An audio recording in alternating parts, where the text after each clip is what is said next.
রাম রাম শ্রী কৃষ্ণায় নমঃ। ও নমো ভগবতী বাসুদেবায়।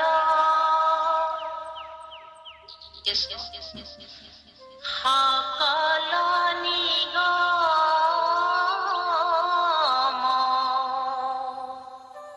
কল্পতরু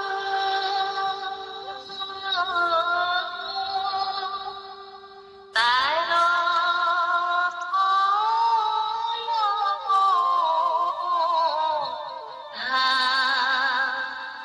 ভাগবত উপমুখে আহি ভূমিত ভৈলা বিদিত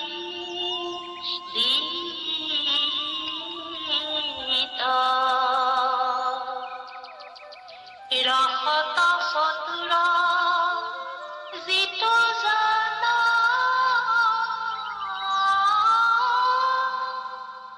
কৃষ্ণ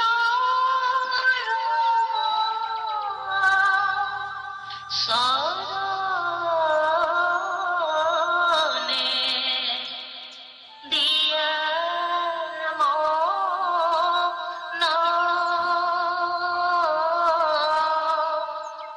পৰম সন্তুকে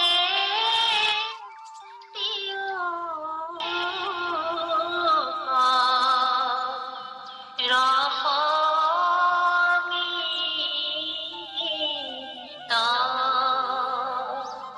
ৰাম পৰম সন্তুকে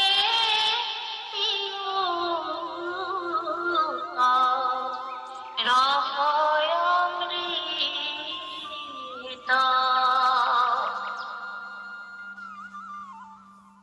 কৃষ্ণ কৃষ্ণ আগবাঢ়ো। কৃষ্ণ হয় আগবাঢ়ো গাই। পুৰিহিত নিতে পাছে পুছিলা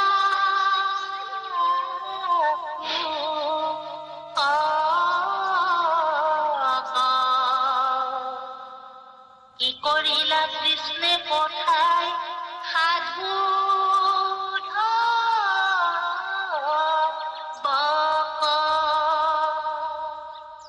এৰা পৰম মধুৰ মূৰ্তি দেখান্তু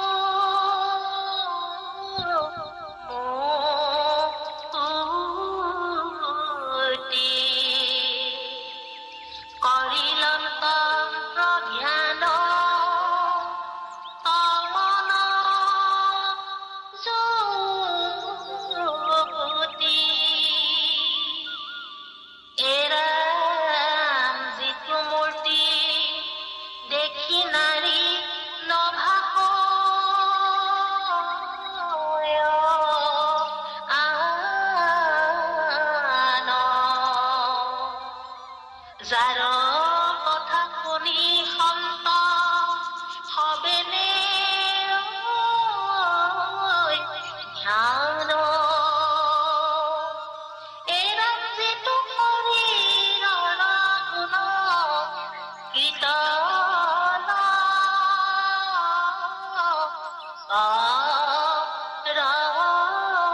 কৰন্তে জগতৰে পূজ্য হৈ সেহিকে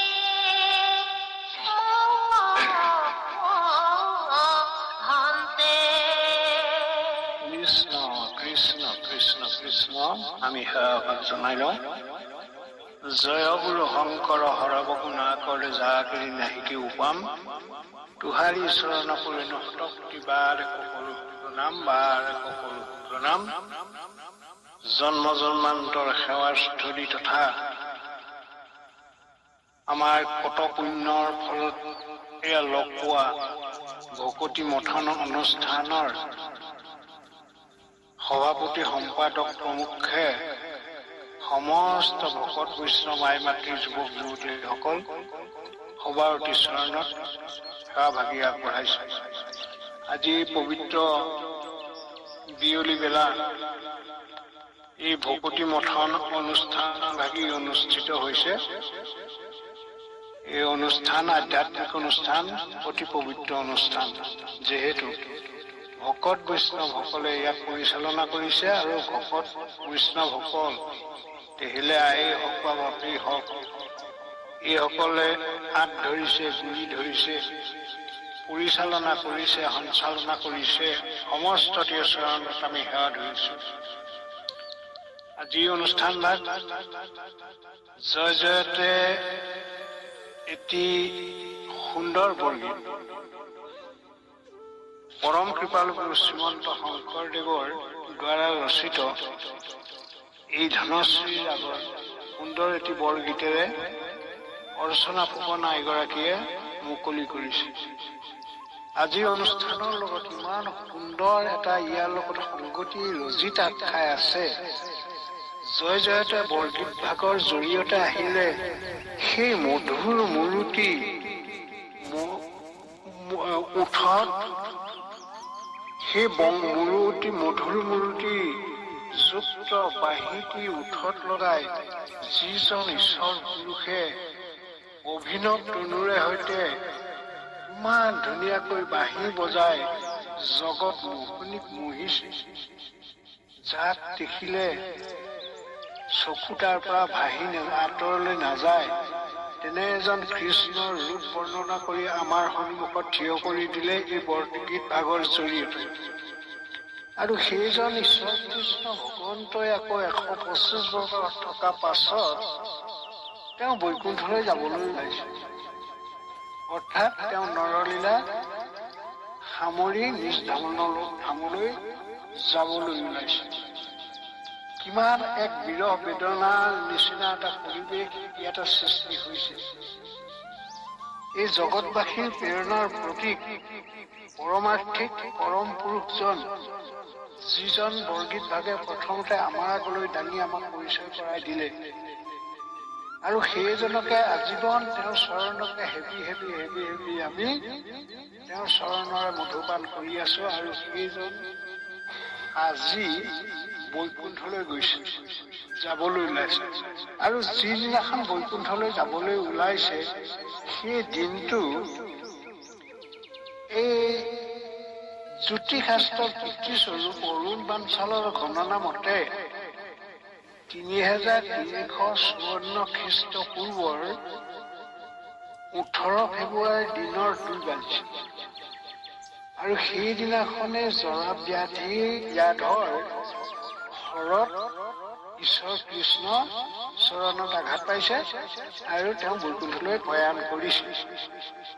আৰু প্ৰয়াণ কৰিছে প্ৰভাত তীৰ্থৰ কাষৰে সৰস্বতী, কপিলা আৰু হিৰণ্য নামৰ 3খন নদীৰ সংগম স্থলত। সেই জেগাকণৰ নাম আছিলে ভলকা। আৰু তাতে এজুপি শিশু অশ্বত্থ গছৰ তলত এই ঈশ্বৰ কৃষ্ণই বৈকুণ্ঠলৈ যাবলৈ ওলাইছে। তাতে শিশু অশ্বত্থ জোপা তলত বহি লৈ তেওঁ মনুষ্য লীলাচৰ দুখ দেখুৱাইছে। কিন্তু দুখখিনি কেৱল উদ্ধৱক দেখুৱাইছে, তাৰমানে জগতকে দেখুৱাইছে, জগতৰ চিন্তা কৰিছে। উদ্ধৱক দেখুওৱা মানে আমাৰ গোটেই সকলোকে দেখুৱাইছে, কাৰণ সখী বুলি কৈছে। আমি সকলোৱে সখীত্বৰ বান্ধোনেৰে বান্ধ খাই আছো। আৰু এইজন ঈশ্বৰ কৃষ্ণ পুৰুষ, এই ঈশ্বৰ কৃষ্ণ পুৰুষজনে বৈকুণ্ঠ ধামলৈ যোৱাৰ প্ৰাক মুহূৰ্তক উদ্ধৱক যিখিনি কথা কলে, শিকালে, সেইখিনি জগতৰ কাৰণে শিক্ষা দিলে। কাৰণ জীৱৰ তাৰণৰ হেতু নাৰায়ণ, ৰচাইলা নিজৰ যশ ধৰ্ম বিপৰীত। জীৱ তাৰণৰ কাৰণে এই কথাখিনি আজি আহি আমি এয়া 91 স্কন্ধৰ উদ্ধৱ কৃষ্ণ সংবাদ শ্ৰীকৃষ্ণৰ বৈকুণ্ঠ প্ৰয়াণ নামৰ সূত্ৰভাগত আগবঢ়াইছো। ইয়াতে আমাৰ পৰম সুখদেৱ একান্ত শৰণ আমি সেৱাৰ পাত্ৰ, আমাৰ সেৱাৰ পাত্ৰ বায়নৰত্ন ভূপেন বৰা পাঠ জনাই এই গায়ক গৰাকী অৰ্থাৎ অৰ্চনা ফুকনক সুন্দৰকে শলাগ লৈছে আৰু আশীৰ্বাদ কৰিছে। আৰু লগতে আমি সেইকাৰণে সম্বন্ধটিৰ কথাও কৈ দিছো যে আজি অনুষ্ঠানৰ লগত কি বিপৰীত এটা সম্বন্ধ। যিজন পুৰুষ পৰমাৰ্থিক, সেইজন পুৰুষক অৰ্চনা ফুকনে এই গুৰুজনৰ বৰগীত ভাগে আমাক দাঙি ধৰিলে আমাৰ আগত। আৰু তেওঁৱে পাঠে কিন্তু দাঙি ধৰিব, তেওঁৱে 125 বছৰ মূৰত 3,354 খ্ৰীষ্টপূৰ্বৰ 18 ফেব্ৰুৱাৰী দিনৰ 2 বজাত আমাৰ মাজৰ পৰা গুচি যাব। তাৰমানে সাকাৰ ৰূপত আমি আৰু নেপোৱাই এই দুখ বেদনাখিনি উদ্ধৱৰ জৰিয়তে জগতৰ বেদনাখিনি গুৰুজনে প্ৰকাশ কৰিছে এই কথাখিনি। আৰু এই কথাখিনি মোৰ অতি প্ৰিয় কণ্ঠৰ গৰাকী। বৰ ভাল লাগে তেখেতৰ কণ্ঠটো শুনিলে, তেখেতৰ গীত মাত শুনিলে। মোৰ অতি প্ৰিয় নগাঁৱৰ পৰম শ্ৰদ্ধা লেমিকাঞ্চন বৰা আইগৰাকীয়ে পাঠ কৰিছে। আমাৰ ভাগত দায়িত্ব পৰিছে যে তেখেতে যিকেইজনা পদ ইয়াতে পাঠ কৰে সেই পদকেইজনা সৰলীকৰণ আগবঢ়াব লাগে। আৰু ভকত বৈষ্ণৱ আই মাতৃসকলে যিটো আশা কৰে সেইটো আশা আমাৰ পৰা সম্পূৰ্ণ তেখেতসকলে নাপায়, আপোনালোকে নাপায়। আৰু যি জানো আমাৰ ক্ষুদ্ৰ মগজেৰে সৈতে সেইকণকে আপোনাৰ হ'বলৈ আগবঢ়ায়। কিন্তু এইটো নিশ্চিত জানিব ঈশ্বৰ কৃষ্ণৰ কথা তাত সন্নিৱিষ্ট আছে। গতিকে সকলো পৰিহৰি ভগৱন্তৰ কথা শ্ৰৱণ কৰিলে আমি ইহকাল অপৰকাল দুয়োকালতে এইকালে ভকতি সেইকালে মুকুতি এইখিনি নিশ্চয় লাভ হ'ব। এই দৃঢ় বিশ্বাসেৰে সৈতে আমি একগোট হৈ অকল মই নহয়, মোক সকলোৱে সহযোগিতা আগবঢ়াব। আৰু সহযোগিতা আগবঢ়াই আমি অকমান আলোচনা কৰোঁ। আমাৰ ভাগত পৰা দায়িত্বটি পালন কৰিবলৈ যাওঁতে আমাৰ উন্নতাই বৰ দিগদাৰ।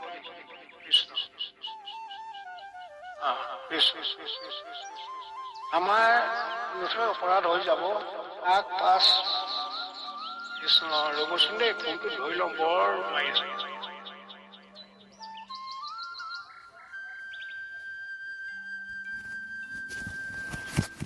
আমি এই আপোনালোকৰ দায়িত্বভাৰ পালন কৰিবলৈ যাওঁতে আমাৰ নথৈ অপৰাধ হৈ যাব। শত অপৰাধ, ভুল ত্ৰুটিখিনি আছেই, আৰু অত্যুক্তি অনাউক্তি এইখিনি আছে। সমস্ত মাৰ্জনা কৰি আমাৰ প্ৰতি হৃদয় হৈ দোকানী অভয় চঞ্চলৰ তলত ঠাই দিব। কাতৰ হস্তে মহাপুৰুষৰ বাণীৰ সৈতে আমি প্ৰাৰ্থনা ধৰিছো।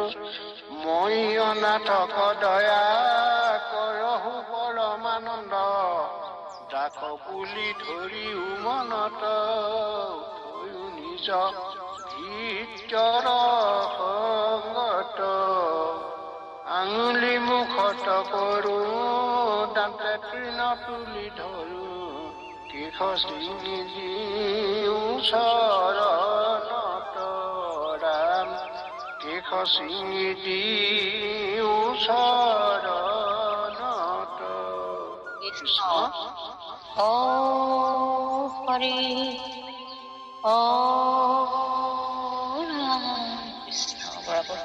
কৃষ্ণ কৃষ্ণ কৃষ্ণ কৃষ্ণ পৰিচালিকা বুলোৱাই চৰণে সেৱাভাগি আগবঢ়াইছো। এতিয়া আমি এয়া একাদশ স্কন্ধৰ গোপী উদ্ধৱ সংবাদ অৰ্থাৎ শ্ৰীকৃষ্ণ বৈকুণ্ঠ পৰায়ণৰ কথাখিনি আলোচনা বিলোচনা কৰি আহি প্ৰায় 295 জনা পদ আমি আলোচনা কৰিলো। আৰু এতিয়া আজি 296 পৰা আৰম্ভ হৈছে। যোৱা এনেকৈ বুলি, কিন্তু কৃষ্ণ তেওঁক বুজাই দিলে তুমি যাব নোৱাৰা, তুমি ইয়াত থাকিবা, তুমি যোৱাগৈ, তুমি বদৰিকাশ্ৰমলৈ যোৱাগৈ, অৰ্থাৎ দ্বাৰকাত নাথাকিবা।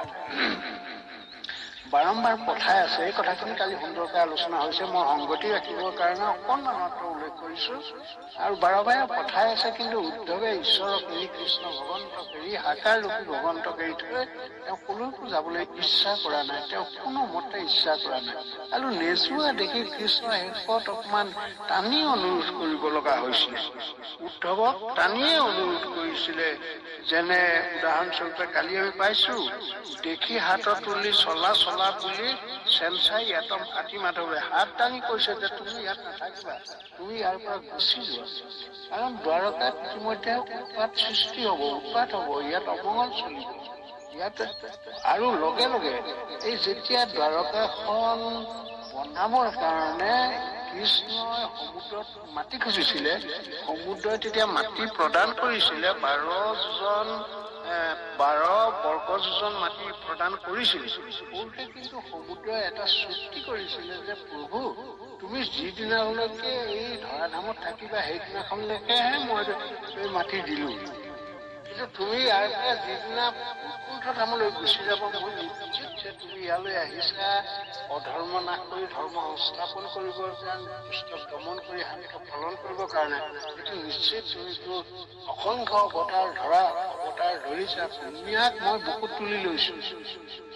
অৰ্থাৎ সাগৰে কৈছে যে মই বুকুত তুলি দিছো, দাঙি দিছো, অৰ্থাৎ মাটি দিছে, মাটি উঠি আহিছে আগৰ তলৰ পৰা।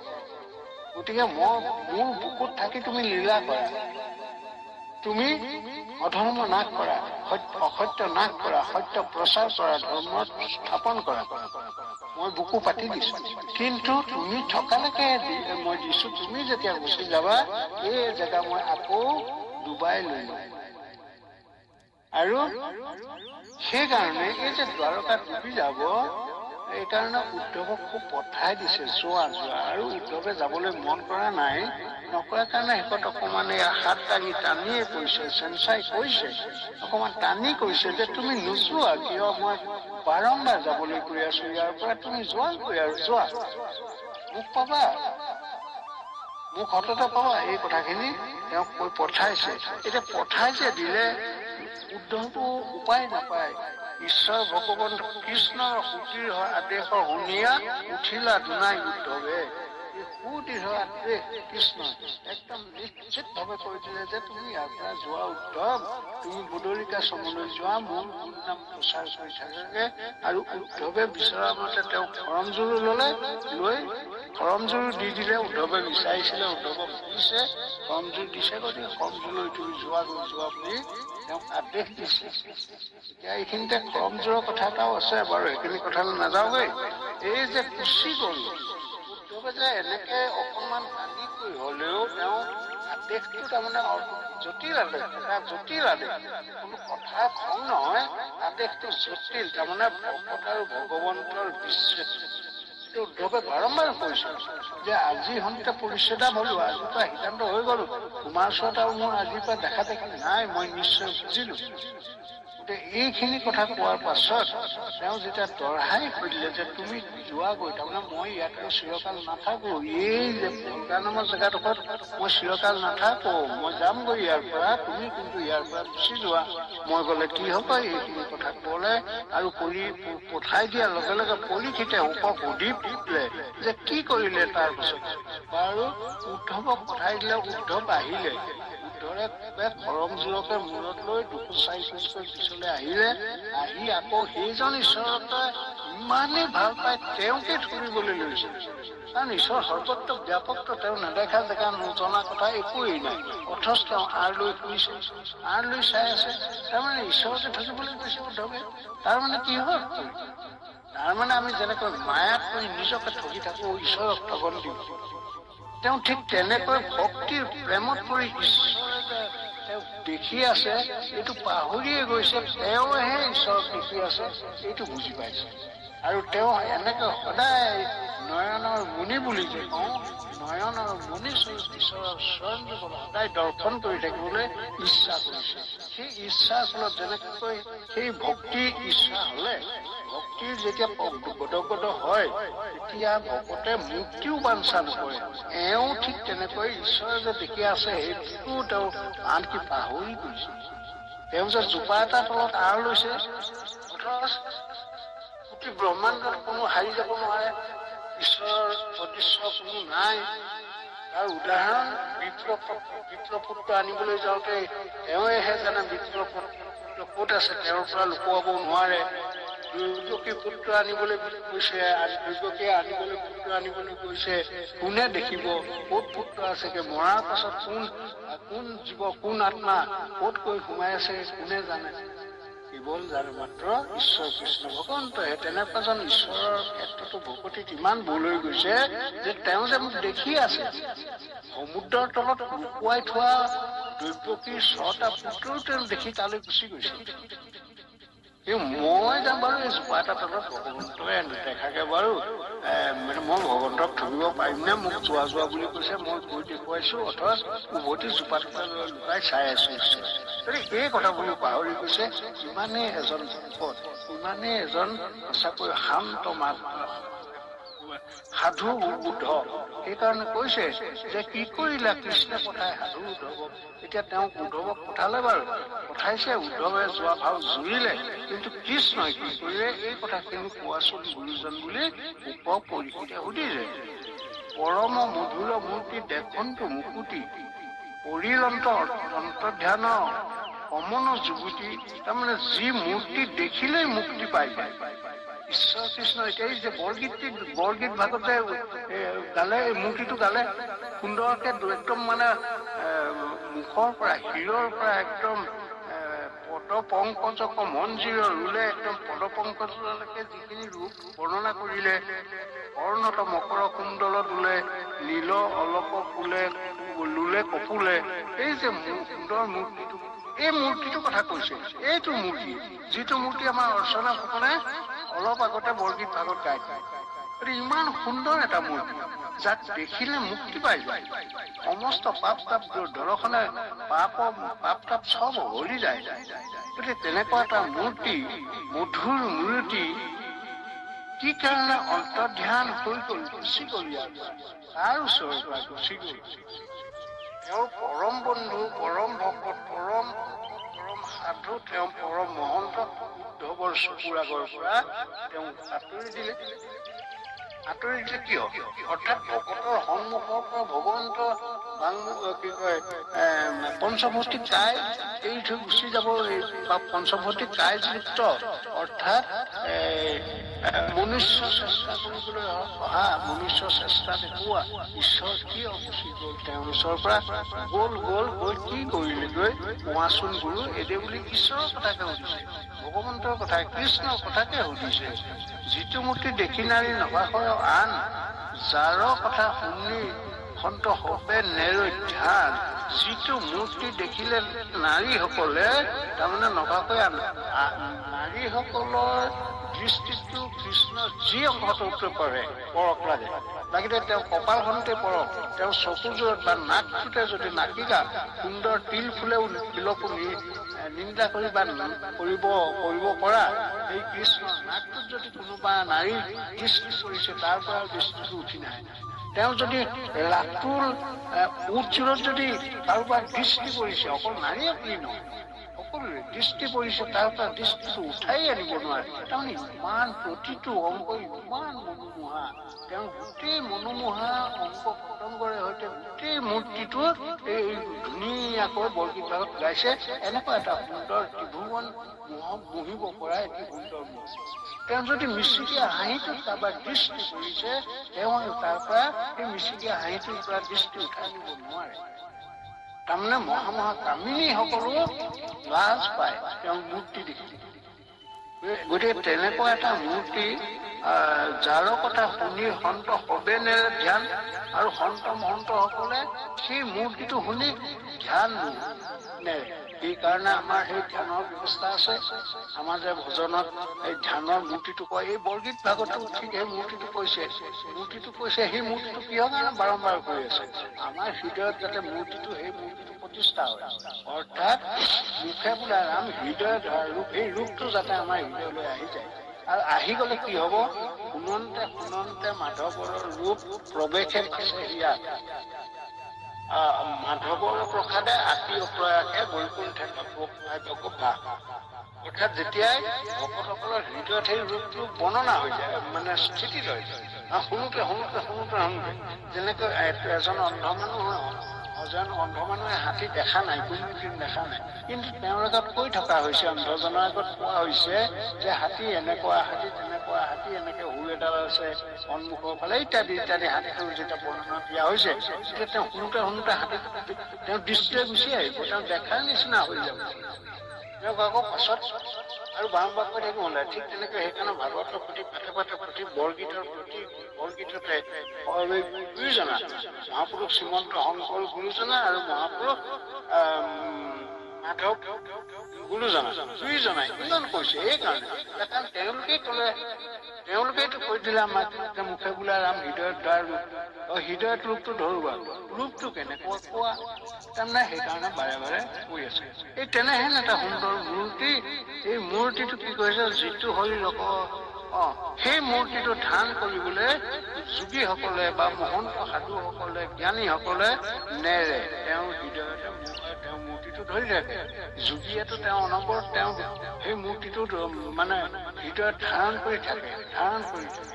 গতিকে সকলোৱে আমাৰো সেই ঠিক তেনেকৈ ঈশ্বৰ কৃষ্ণ ভগৱন্তৰ মূৰ্তিটো আহিব লাগিব, মুখত ৰাম নাম আহিব লাগিব, কৃষ্ণ বুলি কোৱাৰ লগে লগে কৃষ্ণ মানে চেহেৰাটো আমাৰ মুখলৈ গুচি আহিব, হৃদয়লৈ গুচি আহিব লাগিব। যেনেকৈ আমি বাস্তৱৰ এজনক আমি সদায় সংসাৰত লগ পাই থকা, ভাল পাই থকা এজনৰ নামটো লোৱাৰ লগে লগে বা নামটো শুনাৰ লগে লগে তেওঁৰ চেহেৰাটো আমাৰ মনলৈ গুচি আহে। গতিকে আটাইতকৈ পৰম বান্ধৱ এই পৰম পুৰুষ, পৰমাৰ্থী এই পৰম পুৰুষজনৰ নামটো যেতিয়া আমালৈ গুচি আহিব, ৰূপটো হৃদয়লৈ গুচি আহিলে আমাৰ আচলতে ভক্তি হ'ব। গতিকে তেনেকুৱা এটা মূৰ্তি কথা কৈছে। তেনেকুৱা যিটো হৰি লোকগুণ কীৰ্তন কৰন্তে জগতৰে পূজ্য হৈ সেইহে মহন্তৰে, অৰ্থাৎ যিটো শৰীৰৰ গুণ, অৰ্থাৎ মানে ঈশ্বৰ ভগৱন্তে যিটো হৰি দেহ ধাৰণ কৰিছে ইয়াত, এই দেহটোৰ গুণখিনি যদি কৈ থাকে, যিজনে কয় বা যিজনে শুনে বা যিজনে ধাৰণ কৰে, মনত ধাৰণ কৰে, তেওঁ কি হয়, জগতৰে পূজ্য হৈ সেইজনো জগতৰ পূজ্য হৈ যায়। সেইহে মহন্তে, অৰ্থাৎ সেইজন মহন্ত পূজ্য হৈ যায়। ঈশ্বৰ ভগৱন্তে নিজে কৈছে, ঈশ্বৰ ভগৱন্তে যেতিয়া মোক পূজা কৰা, কেৱল মোক পূজা কৰা, তেতিয়া তোমালোকো পূজ্য হৈ যাব। তাৰমানে তোমালোকক পূজ্য, মোৰ গুণগান মোৰ কোৱাচোন, তোমালোকৰ গুণগান মোৰ তেতিয়া আনে গাব। কাৰণ আমিতো সদায় গুণীজনৰ গুণগান গালে এইটো একদম সত্য কথা। কিছু গুণ সেইজনৰ গাত বিকশিত হয়। যেনেকৈ আমি লোকৰ যদি দুখবোৰ অনবৰত খুচৰি থাকো, দুখবোৰ গাই থাকো, সেই গুণবোৰ বোলে নাহাঁহিব, মোক খুচৰিবতো, সেই গাই থকা কৈ থকা জনতালৈ দুখবোৰ আহে। ঠিক তেনেকৈ গুণবোৰ আহে। কোনজন গুণৰ মানে ভাণ্ডাৰৰ কথা কাম আমি, এইজন জয়গুৰু শংকৰ সৰ্বগুণাকৰ যাকে নাহিকে উপাম, একদম উপমা দিবলগীয়া, তুলনাত দিবলগীয়া নথকাজনেই শংকৰ গুৰু, আৰু সেইজনে ক'তো জগত কাৰো লগত বোলে তুলনা কৰিব নোৱাৰি। এই তুলনা কৰিব নোৱাৰাজনেই হ'ল ঈশ্বৰ কৃষ্ণ ভগৱন্ত। তেওঁৰে আকৌ দ্বিতীয় এটা অৱতাৰ শংকৰ অৱতাৰ, কৃষ্ণ শংকৰে গুৰু। গতিকে এওঁলোকৰ গুণবিলাক যেতিয়া আমি গাই থাকো নহয়, গাই থাকোতে তেওঁলোকৰ গুণবিলাক আমাৰ গালৈ আহে। এইটো কৈছে যে জগতৰে পূজ্য হৈ সেহিহে মহন। এতিয়া যিটো শৰীৰৰ গুণ কীৰ্তন কৰ, ব্ৰহ্মাই আহি কলেহি যে এহি হৰি ৰতে আছে যথেষ্ট মহিমা, মনেও কৰিতে পাৰে কোনে তাক কহিমা। তাৰমানে যিটো শৰীৰ আহি ইয়াত ধাৰণ কৰিছে, এই শৰীৰটোৰে মহিমা কথা কৈ শেষ কৰিব কেলে বোলে কৰবাত শ্ৰীবৎস বগা, বোলে কৰবাত ৰঙা ৰাতুল চৰণ, শ্ৰীবৎস বগা, বুকু বগা, চৰণ ৰাতুল, কৰবাত আকৌ শ্যাম বৰণীয়া, বোলে দেহটো শ্যাম বৰণীয়া। কোনোবা এডোখৰ আকৌ বোলে তেওঁৰ পিত বসনে আকৌ গোটেই শৰীৰটো, এই ইয়াৰ মহিমাবিলাক বহুত আছে। শ্ৰীবৎস বগা বুলি কৈছে, লক্ষীৰ ছটা বুলি কৈছে, এই পকতিৰ ৰেখা নিচিনা একেখন বুকুতে দুটা ৰং দেখুৱাইছে আৰু একেখন বুকুতে কিমান মালা দেখুৱাইছে। তাৰমানে একে এটা শৰীৰতে কিমান একেটা কঁকালতে মানে ধুতি দেখুৱাইছে, ভুনি দেখুৱাইছে, তাতে আকৌ কিংকিনি দেখুৱাইছে। এই সজ্জা যিটো শৰীৰ ধাৰণ কৰি আছে, এই শৰীৰটোৰ মহিমা কৰি শেষ কৰিব নোৱাৰে। গতিকে সেইকাৰণে কৈছে, ব্ৰহ্মাই কৈছিলে, এই সি শৰীৰতে আছে যতক মহিমা, মনেও কৰিতে পাৰে কোনে তোমাৰ সেয়া আচুক ব্ৰহ্ম স্বৰূপ তোমাৰ। গতিকে তোমাৰ যিটো ব্ৰহ্মত্ব ব্ৰহ্মগুণ সেইটো কথা বাদেই দিছো, তোমাৰ যিটো তুমি শৰীৰ ধাৰণ কৰিছা সেই শৰীৰটোৰ গুণ মহিমা কথা কৈয়ে মানে শেষ কৰিব নোৱাৰি। বাকী তোমাৰ ব্ৰহ্মত্ব গুণৰ তুমি যে এজন পৰম ব্ৰহ্ম, সেইখিনি কথাটো দূৰৰে কথা। তুমি যিটো পঞ্চভৌতিক দেহ ধৰিছাহি, এই দেহটোৱে গুণ কৈ কৈ শেষ কৰিব নোৱাৰি। সেইকাৰণে কৈছে জগত সেই দেহধাৰী ঈশ্বৰ কৃষ্ণৰ যিসকলে গুণ গান গায় তেওঁলোকো গুণী হৈ পৰে, যিসকলে তেওঁক সেৱা পূজা কৰে তেওঁলোকে সেৱা পূজা কৰে। তাৰ বহুত প্ৰমাণ আছে, বহুত প্ৰমাণ ভাগৱতৰ পাতে পাতে প্ৰায় দিছে। বহুত যেনে অন্ত্যজাতো উত্তম হয় বুলি কৈছে, অন্ত্যজো উত্তম হৈ যাক স্মৰণ কৰিলে তাৰ উদাহৰণ দি দিছে। এদিনাখন অস্পৃশ্য নিষ্কুল বুলি ভূতক ৬০,০০০ মানে ঋষিমুনিৰ পৰা তেওঁক আঁতৰাই থৈছিল, কিন্তু ৬০,০০০ কোনেও আচল ভকতি লব নোৱাৰিলে, ভূতেহে ললে। ভূত আকৌ সেইজন ভূতক, যিজন ভূতক নিন্দা কৰিছিলে সেইজন ভূতক আকৌ ২৮ সহস্ৰ ঋষিয়ে সত্ৰ পাতি সত্ৰাধিকাৰ প্ৰতি তেওঁৰ মুখে ভাগৱত শুনিব লগা হল।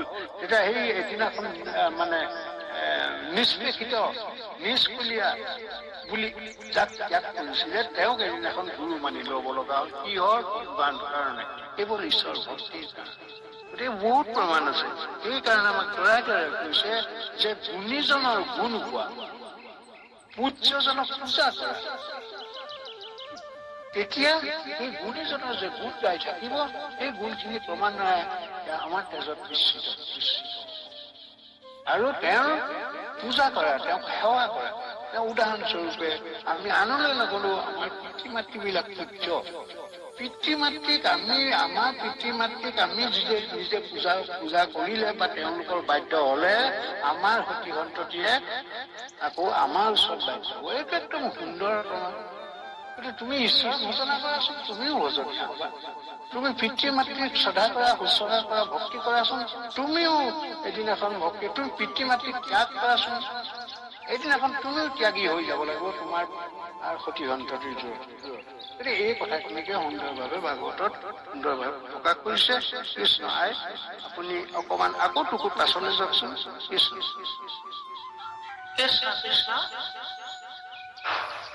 এৰা আমাৰ বংশৰ যিটো কিৰণ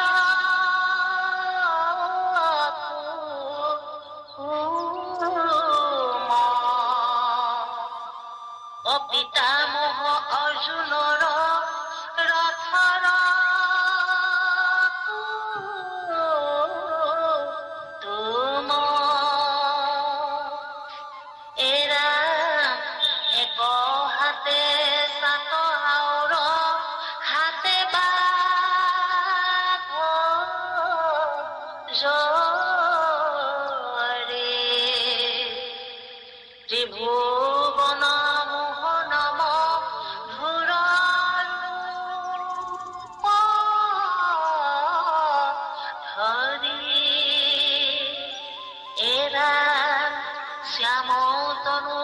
বস্ত্ৰ দেশন্তে সন্তোষ প্ৰকাশে বদন চাৰু শ্যাম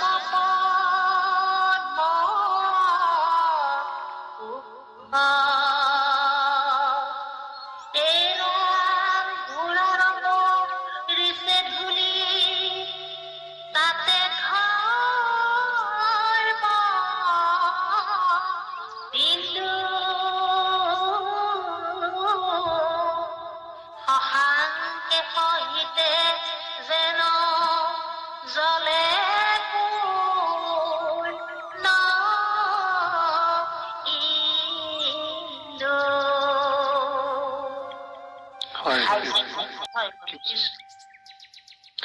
আমাৰ বংশৰ যিটো হীৰৰ কুসুম, পিতামহ অৰ্জুনৰ ৰথৰ কুটুম, তাৰমানে পৰীক্ষিতে কৈছে যে আমাৰ বংশৰ, পৰীক্ষিতৰ বংশৰ, পৰীক্ষিতৰ বংশৰ অৰ্থাৎ এই পাণ্ডৱ বংশৰ যিজন হীৰৰ কুসুম, অৰ্থাৎ কুসুম ফুল সদৃশ হীৰৰ মুকুট, হীৰৰ একদম মুকুট, যেনেকে ফুল এপাহৰ এই মুকুট, এটা মুকুল বুলি কয়, এই এটা থাকে, ইয়াৰ পৰাই সকলো হয়, বাকী পাহিবিলাক থাকে, পাহিবিলাকে সৌন্দৰ্য বৰ্ধন কৰায়। এই ঠিক তেনেকৈয়ে এপাহ মানে ফুলৰ মুকুল, কুসুম ফুলৰ মানে মুকুট স্বৰূপ, অৰ্থাৎ সুন্দৰ হীৰৰ আমাৰ বংশটোৰে হীৰৰ মানে ভূষণ স্বৰূপ পিতামহ অৰ্জুনৰ ৰথৰ কুটুম, পিতামহ অৰ্জুনৰ পুত্ৰ অভিমন্যুৰ পুত্ৰ হল পৰীক্ষিত।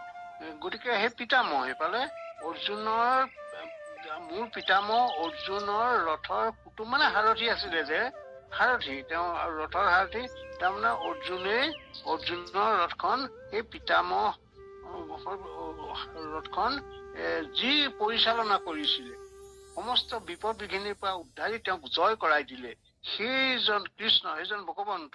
আৰু যিজন ত্ৰিজগতৰ প্ৰতি হৈও এক হাতে ছাত আউৰ হাতে বাঘ জৰি, তাৰ এহাতে এছাৰি বা ঘোঁৰা খেদা জৰিডাল লৈ এহাতে ঘোঁৰাৰ পৰিচালনা কৰা, মানে ঘোঁৰাৰ যিটো কি নে কি বুলি ক'ব, লেগাম, এইবিলাক ধৰি এহাতে ধৰিছে, এহাতে ৰথৰ বাঘজৰি ধৰিছে আৰু এহাতে মানে ঘোঁৰা খেদোৱা এছাৰিডাল ধৰিছে, এছাৰি বুলি কৈছো, এছাৰিডাল আছে তাৰ হাতত। কিন্তু সেইজনে হল হীৰৰ আমাৰ ভূষণ স্বৰূপ, সেইজনে আমাৰ হীৰৰ বংশটোৰ কুটুম, এই বংশটোৰো আটাইতকৈ মানে পূজ্য, ত্ৰিভুৱন মধুৰ ৰূপ ধৰি, অৰ্থাৎ ত্ৰিভুৱন মোহন কৰি মুহি পেলাব পৰাকৈ মধুৰ ৰূপ ধৰি আমাৰ মূল পিতামহ অৰ্জুনৰ ৰথখন যিজনে চলাইছিলে, স্বামতনু পিতবস্তে দেখনটো সন্তোষ, তেওঁৰ আকৌ তনুটো শ্যাম বৰণীয়া, তনু মানে দেহটো অতি শ্যাম বৰণীয়া, দেহটোতে অনেক মহিমা আছে কাৰণে শ্যাম বৰণীয়া। শ্যাম বৰণ কেতিয়া দেখা যায়, যে আমি যদি সীমাহীন আকাশলৈ চাই দিওঁ, আকাশখন নিৰ্মল আকাশখন, সীমাহীন আকাশখন শ্যাম বৰণীয়া দেখো। তেনেকৈ যেতিয়া আমি সীমাহীন জলধাৰালৈ চাই দিওঁ, প্ৰশান্ত মহাসাগৰলৈ চাই দিওঁ, তেতিয়া আমি শ্যাম বৰণীয়া দেখো, পানীখিনি শ্যাম বৰণীয়া দেখো।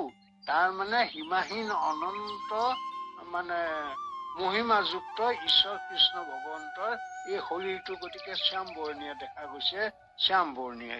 তাতে আকৌ কি কৰিছে, স্বামতনু পিতবস্তে, হালধীয়া কাপোৰেৰে সৈতে দেখনটো সন্তোষ, দেখিবলৈ ইমান ধুনীয়া, তাৰমানে শ্যাম ৰংটোৰ লগত পিতবস্ত্ৰ হালধীয়া কাপোৰখন পিন্ধিছে। হালধীয়া ৰংটো হল কি, আকৌ ই কুশলিকা বা বৰষুণ বা কুঁৱলীয়ে অন্য ৰঙত যিমান ঢাকিব পাৰে, হালধীয়া ৰংটো সিমান ঢাকিব নোৱাৰে।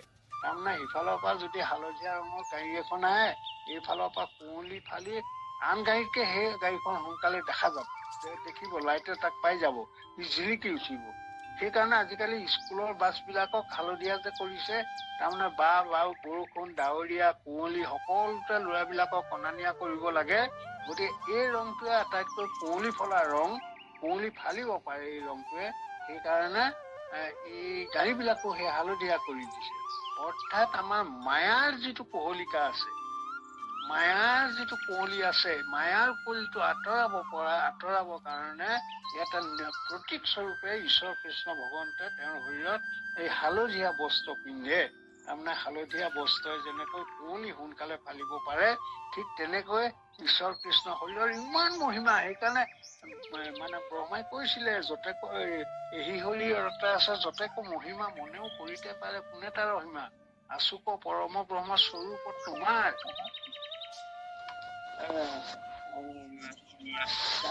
আছে খাদ্যকাৰ এনেকে ধুনীয়াকে আছে। গতিকে তোমাৰ এই ব্ৰহ্মৰ তত্ত্বৰ কথাটোতো দূৰৰ কথাই, এই শৰীৰৰ মহিমাটোকে কৰিব নোৱাৰি। সেইকাৰণে ইয়াতে কৈছে স্বামতনো পীতবস্ত্ৰে দেখন্তু সন্তু প্ৰকাশে বদন চাৰু স্বাম পদ্মকো প্ৰকাশে বদন মানে মুখখন ধুনীয়া স্বাম বৰণীয়া আৰু পদ্মকোষ তাৰমানে পদুমৰ পাহিবিলাক যেনেকৈ অৰ্ধম আধা মুকলি হয় দেখিবলৈ কিমান ধুনীয়া লাগে। তাৰমানে কবিসকলেও বনাইছে ফুলুকি নুফুলি কৈ আধা ফুলা কলিটি হাঁহুতি নাহাঁহো হয় মিচিকিয়া হাঁহিটি তাতহে আচল সুন্দৰ ৰূপটো পোৱা যায়।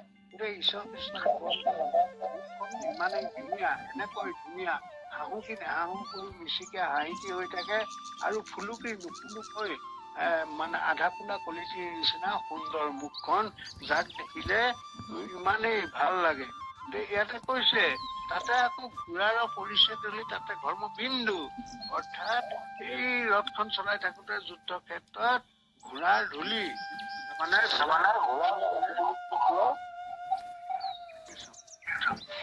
বৰ্ণনা কৰিছে ঈশ্বৰ ভগৱন্তৰ ৰূপটো।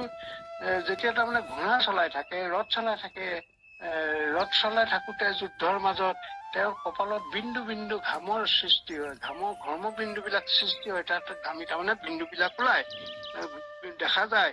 তাতে আকৌ ঘোঁৰা দৌৰি ফুৰা, চেকুৰি ফুৰা, ঘূৰি ফুৰা ঘোঁৰাৰ অৰ্থাৎ ৰথৰ ঘোঁৰাৰ ধূলি পৰি ভৰিৰ এই দ্বাৰা সৃষ্টি হোৱা মাটিৰ সৃষ্টি হোৱা এই ধূলি পৰি পেলাই ধূলিৰ কণিকা বিলাক যেতিয়া হৈ কৃষ্ণৰ মুখৰ ঘামৰ টোপাল বিলাকত বিন্দু বিলাকত যেতিয়া এই ধূলিবিলাক পৰেহি, ধূলিবিলাক পৰিলে তাৰ ৰূপটো বেছি চৰিহে যায়। তাৰমানে সোণত শুৱগা চৰাইটি চৰিহে যায়। কেনেকৈ চৰি যায়? শশাংক সহিতে যেন জলে পূৰ্ণ ইন্দু মানে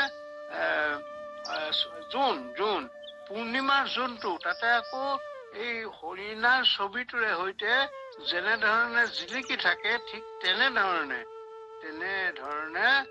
সুন্দৰ দেখা যায়। অৰ্থাৎ এটা এটা ঘামৰ টোপালত যেতিয়া মানে এই ঘোঁৰাৰ ধূলিবিলাক আৰু কণিকা বিলাক আহি পৰেহি তেতিয়া এনেকুৱা লাগে যেন পূৰ্ণিমাৰ জোনটো এই হৰিণাৰ চিনটোৰে সৈতে তাতে পূৰ্ণিমাৰ জোনটোৰে হৰিণা পহুৰ চিন্তা থাকে নহয়, এই চাহ এটা সেইটোৱে যেনেকৈ পূৰ্ণিমাৰ জোনটো জিলিকি উঠিছে ঠিক তেনেকৈয়ে তেওঁৰ মুখখন প্ৰকাশিত হয়। প্ৰতিটো ঘৰ্মবিন্দু তেনেকৈ এটা এটা পূৰ্ণিমাৰ জোন শশাংক সহিতে এটা পূৰ্ণিমাৰ যেন জোনহে তেওঁৰ মুখত বিকশিত হৈছে, ইমানেই ধুনীয়া লাগে। কৃষ্ণই আগবঢ়ক। কৃষ্ণ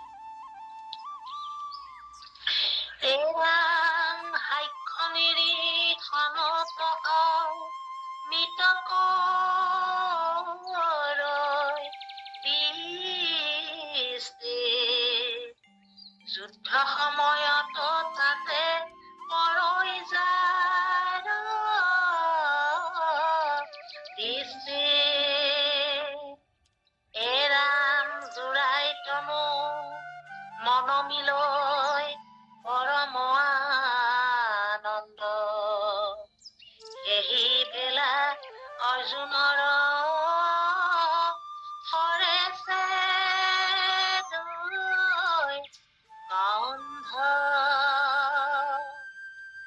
উভয় ঘন শ্যাম তনু উভয়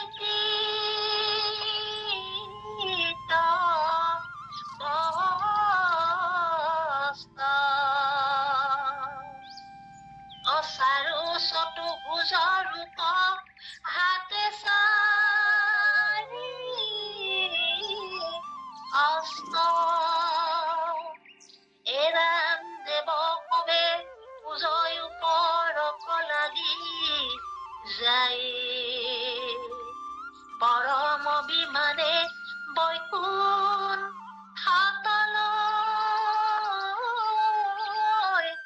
ধাৰি কৃষ্ণ কৃষ্ণ কৃষ্ণ দুকুটকে কৈ থাকো অকমান লাহে লাহে বাৰু। এতিয়া ঠিক তেনেকুৱা এটা যুদ্ধ অৱস্থা এটা পায়। আৰু হাস্য নিৰীক্ষণত অমৃত কৰে বৃষ্টি, অৰ্থাৎ তেওঁৰ এই হাস্য নিৰীক্ষণ কৰি, অৰ্থাৎ হাঁহিটি, এইটো যিটোক কি স্মিত হাঁহি বুলি কয়, ঈশ্বৰ কৃষ্ণ ভগৱন্তৰ মুখৰ হাঁহিটো স্মিত হাঁহি। এতিয়া সাধাৰণতে বা মিচিকে হাঁহি বুলিও আছে, আচল অৰ্থটো স্মিত হাঁহি বুলি কয়। মানে সি সম্পূৰ্ণ ফুলিও নুঠে আৰু মুখখন থিপা মাৰি ধৰাও নহয়। স্মিত হাঁহিটো ইমান ধুনীয়া, ৰাতুল উঠ দুটাৰ দ্বাৰা ৰঙা ইখত ৰঙা উঠ দুটাৰ মাজেদি এই তেওঁ কুণ্ড কৰি দহন, অৰ্থাৎ দাঁত একদম কুণ্ডত কটা নিচিনা একেবাৰে মুকুতা সদৃশ কুণ্ড কৰি হলেই খৰিকা যায়, ফুলৰ কলিবিলাক ওলাই অহা নিচিনাকে ইমান ধুনীয়া দাঁত দুযোৰ আধা দেখা যায়, সম্পূৰ্ণও দেখা নাযায়। আকৌ কেনি দেখা যায়, ইমান ধুনীয়া দাঁতযোৰ, দাঁত দুই পাৰি দাঁত ইমান ধুনীয়াকে কেনি দেখা যায়, আধা দেখা যায়। কোনফালে দৃষ্টিটো যায়, এই ৰাতুল উঠ দুটাৰ মাজেদি দৃষ্টিটো যায়। দৃষ্টিটো গৈ সেই দাঁত দুশাৰীত পৰেগৈ। তেতিয়া দেখিবলৈ এইটো নিচিনা বিশ্বত আৰু কিবা সুন্দৰ আছে নে নাই? ইমান ধুনীয়া, ইমান সুন্দৰ। ইটোৱে সিটো পৰিপূৰ্ণ কৰি আছে ভগৱন্তৰ মুখখনত। অৰ্থাৎ উঠ দুটাই ধুনীয়াকৈ তুলি ধৰিছে, দাঙি ধৰিছে আকৌ গাল দুখনক, আকৌ উঠ দুটাক সুন্দৰকৈ তুলি মানে সুন্দৰকৈ ধৰিছে। তেওঁৰ সেই কুণ্ড কৰি দাঁত যুগলে দাঁত দুশাৰীয়ে। ঠিক তেনেকৈ আকৌ তেওঁক আকৌ মুখখন আঁতো ধুনীয়া কৰি থৈছে। তেওঁ এই থুতৰিটোৱে চিবুক কয় বুলি কয়।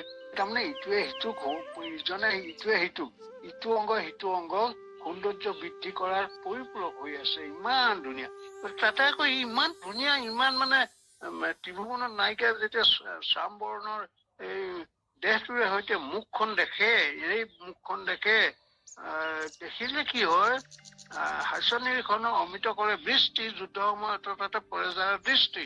আকৌ বিপক্ষ ফালৰ পৰা যুদ্ধ সময়ত তেওঁক আকৌ বধ কৰিবলৈ বা অৰ্জুনক বধ কৰিবলৈ যিবিলাক মানে তেওঁলোকৰ বিৰোধী বিলাক যায়, বিৰোধী বিলাক গৈ পেলাই কি কৰেগে, একদম দুটা ইমান সুন্দৰ, অৰ্জুনতো কম সুন্দৰ নহয়, আৰু তাতোকে কৃষ্ণ সুন্দৰ, এই সুন্দৰত চকুটো পৰি যায়। পৰি যোৱাৰ লগে লগে সৌন্দৰ্যই তেওঁলোকৰ অন্তৰত বাহ লৈ লয়। ঈশ্বৰ কৃষ্ণ ভগৱন্তৰ দৃষ্টিটো তেওঁলোকৰ পৰি যায়। জোৰাই তনু মন মিলে পৰম আনন্দ, আৰু তনু মানে দেহটো জোৰাই যায়, আৰু মন বিলাকত পৰম আনন্দ লাভ পায়। তনু মানে দেহটো জোৰান কৰিবলৈ হলে আটাইতকৈ শীতল বস্তু কি বোলে, শীতলম চন্দন। সেইকাৰণে চন্দনৰ মানে ৰেঘাবিলাক লয় ঋষিমুনি বিলাকে।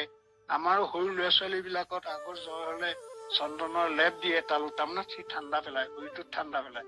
তাতোতকৈ চন্দনতকৈ বোলে শীতলোত্তম চন্দ্ৰমা, পূৰ্ণিমাৰ জোনৰ পোহৰটো তাতকৈ শীতল। যদি পূৰ্ণিমাৰ জোনৰ পোহৰত ওলাই দিয়ে, ইমান গৰমতো হাত পৰি যায় দেহটো। বোলে তাতোতকৈ উত্তম, আটাইতকৈ শীতলম বোলে সৎসংগমা, সৎসং তাতোতকৈ। গতিকে যুদ্ধৰ ক্ষেত্ৰত আহি পেলাই সৎসংগ পাই গল। সৎসংগ মানে আটাইতকৈ শিখৰৰ স্থানৰ সৎসংগ পাই গল। কৃষ্ণৰ মুখ দৰ্শন পাই গল, অৰ্জুনৰ সন্মুখ হৈ গল। আৰু তেতিয়া তেওঁলোকৰ মনত কিন্তু এটাই ভাৱ যে অৰ্জুনক বধ কৰো, কৃষ্ণ ক'ত, কৃষ্ণই কোনফালে নিছে ৰথখন, অৰ্জুনৰ ৰথখন কোনফালে নি অৰ্জুনক যুদ্ধ কৰাইছে, তালৈ খেদি যাব। কি হবগে ইয়াতে? তাৰ পৰা গৈ পেলাই পাইছেগে সেহি পেলা অৰ্জুনৰ হৰে চেদৈ কন্ধ। সেই সময়টোতে অৰ্জুনৰ ফালৰ পৰা হৰ গৈ তেওঁলোকৰ স্কন্ধচ্ছেদ কৰে, অৰ্থাৎ হত্যা কৰে, বধ কৰে, অৰ্থাৎ ডিঙি কাটি পেলাই বধ হয়। বধ হলে কি হয়, শুৱৈ ঘন স্বামতনু শুভেপিত বাস, চাৰু চতুৰ্ভুজৰ ৰূপে হাতে চাৰি অস্ত্ৰ। শুভে ঘন স্বামতনু শুভে পিত বস্ত্ৰ, চাৰু চতুৰ্ভুজৰ ৰূপে হাতে চাৰি অস্ত্ৰ। যিজন বধ হয় সেই মুহূৰ্তত কৃষ্ণৰ সন্মুখত, অৰ্জুনৰ হৰত যিজন বধ হৈ যায়, সেইজন পটকে চাৰি মানে চতুৰ্ভুজ ৰূপ লয়, আৰু তেওঁৰ গাতো পিত বস্ত্ৰই বাহ লৈ তেওঁ সেই যে কৃষ্ণৰ যে পাৰিষদ বিলাক একে দেখিবলৈ, কেৱল শ্ৰীবৎস আৰু কৌস্তুভমণিহে নাই, বাকী চব ফালে চবেই একেবাৰে সুন্দৰ, একে একে কৃষ্ণৰ হাতে একে হৈ যায়। যিটো সাৰূপ্য বুলি কয়, সাৰূপ্য মুক্তি পাই যায়, কৃষ্ণক সন্মুখত পৰি যায়, গোটেই সকলোবিলাক কি হয় কৃষ্ণ। সেইকাৰণে কৃষ্ণই কৈছিলে যে মোক পূজা কৰা তুমিও পূজ্য হবা, মোৰ গুণ গোৱা তুমিও গুণাত মানে গুণৱান হৈ যাবা। তাৰমানে মৃত্যুৰ বেলা তুমি সেইখিনি অধিকাৰী হৈ যাবা, যিহেতু মোৰ গুণ গাই আছা, মোৰ গুণেৰে তুমি গুণান্বিত হৈ যাবা, মোৰ ৰূপ চিন্তা কৰি আছা, গতিকে তুমিও সেই ৰূপান্ত হৈ যাবা। তাৰ প্ৰমাণ দেখুৱাইছে, উদাহৰণ দেখুৱাইছে। যেতিয়া ঈশ্বৰ কৃষ্ণৰ ইমান সুন্দৰ বদন দেখিবলৈ পায় আৰু ঈশ্বৰ কৃষ্ণৰ নাম তেওঁলোকৰ হৃদয়ত যেতিয়া লৈ লয়, শত্ৰু ভাৱেই লওক বা মিত্ৰ ভাৱেই লওক, সেইখিনি সময়তে তাহাঁতৰ মৃত্যু হয় কৃষ্ণৰ সন্মুখত, আৰু কৃষ্ণৰ নিচিনা সকলোৱে সাৰূপ্য মুক্তি পাই যায়। এইটোতো ডাঙৰ তত্ত্ব কথা। সেইকাৰণে আমাক কৈছে অভ্যাস কৰাচোন, মৃত্যুৰ বেলা যাতে পৰীক্ষিতেও বিচাৰিছিলে মই মৰাত আপত্তি নাই, কিন্তু মৰিবৰ সময়ত যাতে মই সাপটো নেদেখো, সাপলৈ যাতে মোৰ ভয় নাইকিয়া হয়, সেইটো কৰি দিয়া। বোলে সাপটো তুমি নেচোৱা, বোলে মই নেচাওঁ সাপটো। কি চোৱা, কাক দেখিবলৈ লাগে? মোক বোলে সেইজনক দেখুৱাই দিয়া, সেইজনক দিয়া যিজনে মোৰ আই গৰ্ভত চতুৰ্ভুজ মূৰ্তি ধৰি শংখচক্ৰ গদা পদ্মৰে ব্ৰহ্মাস্ত্ৰ নাশ কৰি মোক জন্ম দিলে। অৰ্থাৎ মই জন্ম হৈ আহোঁতো তেওঁক দেখি আহিছো, আৰু মৰিবলৈ যাওঁতেও তেওঁক দেখি যাব লাগে। তেতিয়াতো সুকে কলে বোলে ভয় কৰিব নালাগে, তুমি বহা, মই ভাগৱত কম এতিয়া, সেইজন আহিব। তেওঁ এই পাই গ'ল। গতিকে এইটো সকলোৰে ক্ষেত্ৰত চাইছে।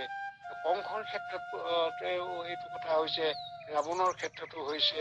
যেনেকৈ ৰাৱণক মানে অপৰাধী কৰিছিলে বুলি তুমি কৃপণ কৰিছা, তুমি কাৰোবাক কোলা দেখিছা, কাৰোবাক বোকা দেখিছা, তুমি পক্ষপাত কৰিছা, ৰামক কলে। মৃত্যুৰ সময়ত ৰাৱণে তেতিয়া ৰামে বোলে মই কেনেকে কৰিলো, বোলে তোমাৰ সৈনিক বিলাক তুমি জীয়াই ললা, কিন্তু মোৰ সৈনিক এটাও জীয়াই নিদিলা, কাৰণটো কি? তুমি কি পক্ষপাতি কৰা নাই জানো? তেতিয়া ৰামে কলে বোলে কথাটো হয়, কিন্তু কথা হল কি যে তোমাৰ সৈনিক বিলাকে ক'ত ৰাম ৰামক মাৰি পেলাও, ৰামক বধ কৰো বুলি এনেকে খেদি আহিছে, অকল মুখত ৰাম নাম লৈ, আৰু সন্মুখ হৈছে ৰামৰ সন্মুখ হৈছে। সেইখিনি সময়তে তোমাৰ মানে সৈনিক বিলাক মৃত্যু হৈছে, আৰু হোৱাৰ লগে লগে তেওঁলোকে বৈকুণ্ঠলৈ গতি কৰিছে। কিন্তু মোৰ সৈনিক বিলাকে ক'ত ৰাৱণ, ক'ত কুম্ভকৰ্ণ, অকল অসুৰবোৰৰ নাম লৈছে, আৰু অসুৰবোৰ সন্মুখ হৈ পেলানি অসুৰবোৰৰ হাতত মৰিছে। গতিকে মোৰ সৈনিক বিলাকৰ আত্মাবিলাকে গতি পোৱা নাই, এইবিলাক ইয়াতে ঘূৰি ফুৰিছে, গতিকে মই সেইবিলাক ধৰি তেওঁলোকৰ আগত দায়িত্বত বহাই দিছো। গতিকে তোমাৰবোৰক মই কেনেকে জীয়াই দিম? বোলে কথাটো হয়নে? তেতিয়া ৰাৱণে সুধিলে, বোলে সঁচা কথা কৈছা তুমি। তেতিয়া ৰামে বোলে তুমি এবাৰ ওপৰলৈ চকু মেলি চোৱাচোন, কি দেখা বাৰু? তেতিয়া ৰাৱণে লাহেকে মূৰটো ঘূৰাই ওপৰলৈ কৰি চকু মেলি চাইছে, সৌকে তেওঁ সৈনিক বিলাকে দিব্য ৰথত উঠি বৈকুণ্ঠলৈ গতি কৰিছে। তেতিয়া ৰাৱণে কলে, বোলে প্ৰভু মোৰ উদ্দেশ্য পূৰ্ণ হল, এতিয়া তোমাৰ চৰণত মোক শেষ আৰু ৰাৱণৰ সেইখিনিতে মানে তাৰ আগত সৈন্য শেষ, গতিকে মোক তোমাৰ চৰণত ঠাই দিয়া বুলি তেওঁ প্ৰাণ ত্যাগ কৰিছে, বৈকুণ্ঠগামী হৈছে। গতিকে এই একেখিনি কথাই এই কুৰুক্ষেত্ৰৰ যুদ্ধটো ঈশ্বৰ কৃষ্ণই যেতিয়া ৰথখন চলাই থাকে, এই ঈশ্বৰ কৃষ্ণই ৰথখন চলাই থাকোতে এইফালে কৌৰৱৰ মানে দুৰ্যোধনৰ সৈনিক বিলাক আহি কৃষ্ণৰ সন্মুখীন হৈ কৃষ্ণৰ ৰূপটো দৰ্শন কৰে, কৃষ্ণৰ নামটো তেওঁলোকৰ হৃদয়লৈ গুচি আহে, কৃষ্ণলৈ অস্ত্ৰ মাৰিব, কৃষ্ণৰ লগত যুদ্ধ কৰি আছে কৰ্ণই। কিন্তু সেইখিনি সময়তে অৰ্জুনৰ মানে হৰে সেইজনক বধ কৰি পেলাই লগে লগে কৃষ্ণক সন্মুখত লৈ পেলাই যাৰ মৃত্যু ঘটে, তেওঁ কৃষ্ণৰ ৰূপ পাই যায়। এয়া মহিমা ভগৱন্তৰ ঈশ্বৰ কৃষ্ণৰ, এয়াই মহিমা। সেইকাৰণে আমি জীৱনৰ যুদ্ধত শেষবাৰ ঈশ্বৰ কৃষ্ণক সন্মুখত লৈ জীৱন যুদ্ধ সামৰি মৃত্যুবৰণ কৰিব পাৰো, এইটোকে যত্ন কৰিব লাগে। আৰু এইটোকে যত্ন কৰা মানে এইটোকে আখৰা কৰি থাকিব লাগে, অভ্যাস কৰিব লাগে। সেইকাৰণে অভ্যাস কৰিবলৈ কৈছে, অভ্যাস কৰিবলৈ উদ্ধৱ কৃষ্ণই নিজে কৈছে যে তুমি তেনেকে অভ্যাস কৰা মোক, যেতিয়ালৈকে তুমি সমস্ত ভূতত তুমি ঈশ্বৰ বুদ্ধি নাহিব, তেতিয়ালৈকে তুমি অভ্যাস কৰা, অভ্যাস কৰি থাকিবা। অভ্যাস কৰোতে কৰোতে অভ্যাসখিনি গৈ স্বভাৱত পৰিণত হবগৈ। তুমি মৃত্যুৰ বিলাক কৃষ্ণ বুলি মৰি যাব পাৰিবা। কৃষ্ণ বুলি মৰিলে কি হব? কৃষ্ণ কৃষ্ণ কৃষ্ণ বুলি অন্তকালে যিটো প্ৰাণতে যায়, আদ্যৰ হবতে মুকুতি টাংক দিয়ে হয়, আৰু কিবা বস্তু দিব বুলি আৰু দুই পদে লজ্জা হুয়া ঋণী ভলো বুলি দবাই মাথা থাকো। ইমান মহিমা ঈশ্বৰ কৃষ্ণৰ নামত, ইমান মহিমা। গতিকে সেইকাৰণে কৈছে দেৱ হবে পূজা ওপৰ লাগি যায়, পৰম বিমানে বৈকুণ্ঠ লয় ঠাই। এইবিলাক যুদ্ধৰ ক্ষেত্ৰত যেতিয়া এওঁলোক দিব্য সালোক পায়, ঈশ্বৰ কৃষ্ণৰ মূৰ্তিলৈ বৈকুণ্ঠলৈ গুচি যায়, এই স্বৰ্গেদি যায়গে নহয়। গতিকে স্বৰ্গৰ দেৱতাবিলাকে এওঁলোকক অষ্টাংগে প্ৰণিপাত জনায়। কাৰণ যিজনে ঈশ্বৰ কৃষ্ণক সন্মুখত লৈ মৃত্যু বৰণ কৰি বৈকুণ্ঠলৈ গৈছে, তেওঁতকে আৰু কোন থাকিব পাৰে শ্ৰেষ্ঠ। দেৱতাবিলাকে তেওঁলোকক কি হয়, প্ৰণিপাত জনায়, প্ৰণাম জনায়, সেৱা কৰে তেওঁলোকক। এনেই কোৱা নাই নহয়, যিজনে যাই হৰি নাম হবি তাৰ পাছত ফুলে যত দেৱ দেৱী। গতিকে হৰিনাম যি সেৱা কৰিলে, হৰিক সন্মুখত লৈ মৃত্যু বৰণ কৰি বৈকুণ্ঠলৈ সাৰোগ্য মুক্তিলৈ গুচি আহিলে, তেওঁলোকক সেৱা কৰি দেৱতাবিলাকে অকণমান পুণ্য কামনা কৰে, বিচাৰে তাৰমানে। গতিকে এই কাৰণে কৈছে দেৱ হবে পূজে ওপৰ লাগি যায়, পৰম বিমানে বৈকুণ্ঠ লগে ঠাই। কৃষ্ণই আগভাগ। কৃষ্ণ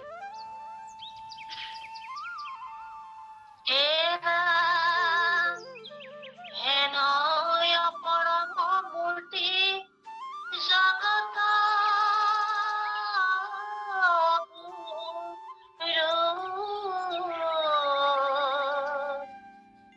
কোটি কন্দ পৰু তৰ্প দেখি সুৰ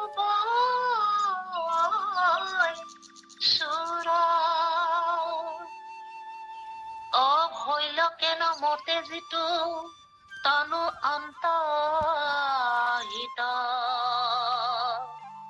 অকহিও গুৰু শুনো কৃষ্ণৰ চৰিত যিমতে কৰিলে হৰি কুলক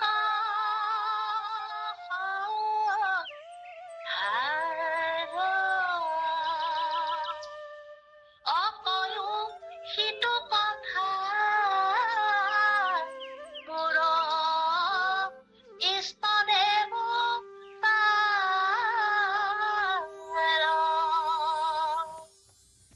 তুমি মহান তক অন্ত কালে পাইলো লাগ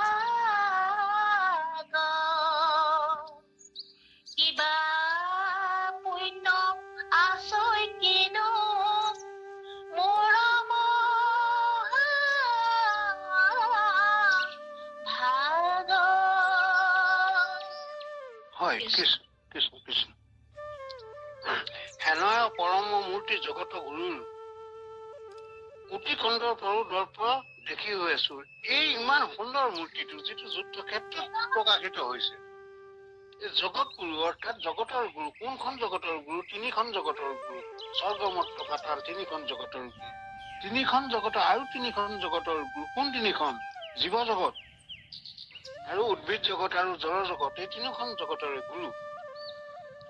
কোন এজন ঈশ্বৰ কৃষ্ণ। সেইজনেই ঈশ্বৰ কৃষ্ণই আমাৰ গুৰু শংকৰ। কৃষ্ণ শংকৰ গুৰু হৰিৰাম। আমি যে লাগ দিছো, এই আলাপটো যে কৃষ্ণ শংকৰ গুৰু হৰিৰাম বুলি আলাপ দিছো, লাগ দিছো, প্ৰসংগ দিহা নাম পৰ্যন্ত গাওঁতেও আমি এই গুৰুজনৰ এই কথাখিনি এইধৰণে যে আলাপটো দিওঁ, তাৰমানে কৃষ্ণই শংকৰেই গুৰু আৰু গুৰুৱে দিলে আমাৰ ৰাম নাম বস্তু। সেইটোকে কৈছে কৃষ্ণ শংকৰ। তাকে লাহে লাহে যদি আমি কওঁ, কৃষ্ণই শংকৰেই দিলে গুৰু ৰাম, শংকৰেই গুৰু আৰু গুৰুৱে দিলে আমাৰ ৰাম নাম বস্তু। গতিকে এই দুইজন কৃষ্ণ আৰু শংকৰ, কৃষ্ণ শংকৰ দুইজন জগত গুৰু, অৰ্থাৎ তিনিখন জগতৰ গুৰু। জড় জগত, জীৱ জগত আৰু উদ্ভিদ জগত, তিনিখন জগতৰে গুৰু। স্বৰ্গ মৰ্ত পাতাল তিনিখন জগতৰে গুৰু। গতিকে হেন পৰম মূৰ্তি জগত গুৰুৰ কোটি কণ্ডৰ পৰো দৰ্প দৰ্প দেখি হৈ আছো। কোটি কন্দৰ্প, কোটি কন্দৰ্প। কোনটো কন্দৰ্প? মানে মদন দেৱতা। এই কন্দৰ্প দেৱতা, এই দেৱতাজনে সকলো দেৱতাৰ ভিতৰত আটাইতকৈ ধুনীয়া। গতিকে এনেকৈ যদি কোটিজন দেৱতাও আহি যায়, তেওঁলোকৰ দৰ্প শূন্য হৈ যাব। তাৰমানে কৃষ্ণৰ ৰূপৰ লগত তেওঁলোকৰ কোনো ৰূপৰ তুলনা নাহিব। কৃষ্ণৰ ৰূপৰ লগত যেনেকৈ সূৰ্যৰ আগত জোৰ বাতি মানে পোহৰ যেনেকুৱা, সূৰ্যটো থকা অৱস্থাত আমি চাকি এগছ জ্বলালে বা লাইটটো জ্বলালে যেনেকৈ তাহাঁতৰ উজ্জ্বলতাটো ম্লান হৈ যায়। ঠিক তেনেকৈয়ে কৃষ্ণৰ ৰূপৰ ওচৰত এই কোটিটা মদন দেৱতাৰ ৰূপ ম্লান হৈ যাব, তিষ্ঠিব নোৱাৰিব। গতিকে তেনে এজন ঈশ্বৰ, সেই ঈশ্বৰৰ মূৰ্তি ভৈলকেলৰ মতে সেইটো তনু অন্তৰ্হিত, অৰ্থাৎ সেইজনৰ দেহটো, তনু মানে দেহটো, সেই দেহটো কেনেকৈ অন্তৰ্হিত মানে অন্তৰ্ধান হল বা নাইকিয়া হৈ থাকে। এই দেহটো কলৈ গ'ল? ইমান সুন্দৰ দেহটো কলৈ গ'ল? এই ইমান ত্ৰিভুৱন মোহিব পৰা, কোটি কন্দৰ্প হেয় জ্ঞান কৰিব পৰা ইমান সুন্দৰ ৰূপটো, ইমান সুন্দৰ দেহটো কলৈ গ'ল? পৰীক্ষিতে হুকক সুধিছে। কহিও ক গুৰু শুনো কৃষ্ণৰ চৰিত্ৰ। গতিকে সেই গুৰু, সেই কৃষ্ণ, সেইজন ঈশ্বৰৰ মোৰ পিতামহৰ কথা কোৱা মই শুনো। ইমান সুন্দৰ ৰূপ এটা আগতে বৰ্ণনা দি আহিলে, আৰু ময়ো দেখিছিলো সেই সুন্দৰ ৰূপটো কেতিয়া আই গৰ্ভত থাকোতে। গতিকে সেই সুন্দৰ মূৰ্তিটো ময়ো গৰ্ভত, মোৰ মাক আই গৰ্ভত অন্তৰ্ধান হল।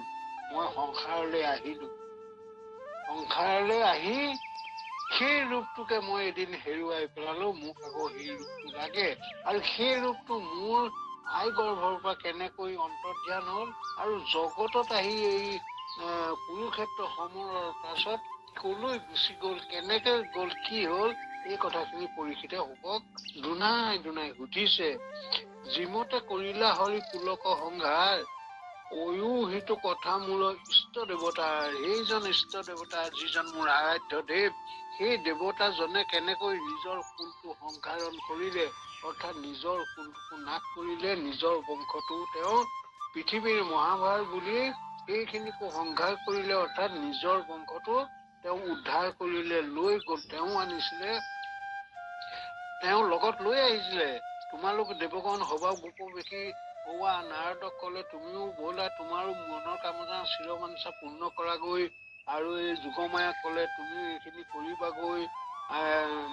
গোটেই কিন্তু তেওঁ সকলো সংহাৰ কৰি, সকলো সামৰি সুতৰি লৈ এই ঈশ্বৰ ভগৱন্তজন কেনেকৈ আকৌ নিজ ধামলৈ গুচি গল, কওক মোৰ সেই আৰাধ্য দেৱতাজনৰ কথা কওক। কৈও সেইটো কথা মোৰ ইষ্ট দেৱতাৰ, তুমি মহন্তক অন্ত কালে পাইলা, কিবা পুণ্য আছে কিন্তু মূৰ মহাভাগ। এই পৰীক্ষিতে কৈছে যে অন্তকালত, শেষ কালত, অৰ্থাৎ মৃত্যুৰ সময়ত শুকক কৈছে যে কি ভাগ্যৰ ফলত মই কিমান কোটি কোটি জন্মৰ পুণ্যৰ ফলত তোমাক লগ পালো হে গুৰুজন। কিনো মোৰ পুণ্যৰ ফলত, ভাগ্যৰ ফলত তোমাক লগ পালো। এতিয়া আমাৰ যেনেকৈ ভকতনী সকলে কৈ থাকে বোলে কৰোণা গুচি পেলানি একদম আমাক ইমানেই কৰোণা কৰিছে, কি ভাগ্যৰ ফলত এয়া আমি গুগল মিট পাইছো, কনফাৰেন্স পাইছো, ঘোষা কীৰ্তন দশম ৰত্নাৱলী ইমান সুন্দৰকে ব্যাখ্যা চলিছে, আলোচনা চলিছে, এইখিনি শ্ৰৱণ কীৰ্তন কৰি জীৱন ধন্য কৰিব পাৰিছো। এয়া জানো মহাভাগ্য নহয়? সঁচাই ভাগ্য, মহাভাগ্য। গতিকে পৰীক্ষিতেও সেই অৱস্থাটো এই তেনেধৰণে কৈছিলে। গতিকে পৰীক্ষিতৰ কথা কওক, আপুনি ভাগৱত পঢ়ক। এই মহাভাগ্যৰ পৰা কেতিয়াও আঁতৰি যাব নালাগে। আঁতৰাই নপঠায় ঈশ্বৰে, কাকো নপঠায়। আৰু ঈশ্বৰক যিসকলে আৰাধনা কৰিব, ভাগৱত শ্ৰৱণ কীৰ্তন কৰিব, ঈশ্বৰৰ কথা স্মৰণ কৰিব, ঈশ্বৰৰ ৰূপটো ধাৰণ কৰিব, ঈশ্বৰে তেওঁক কেতিয়াও লগ নেৰে। সদা সৰ্বদা ঈশ্বৰে এই ভকতিৰ পাত্ৰ কৰি ৰাখিবই। কৃষ্ণ আই কৃষ্ণ।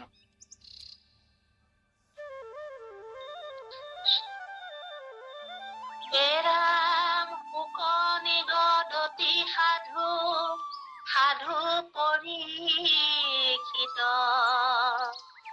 কৃষ্ণ কথা শ্ৰৱণে কান্ত ভৈল চিত্ৰ, যেন কামাতুৰে নেঐ নাৰীৰ লাপ, বাহিল কৃষ্ণত প্ৰেম ভৈলা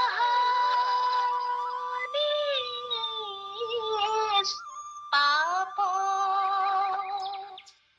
এৰা তৰিলা সংসাৰ হৰি, হিয়ে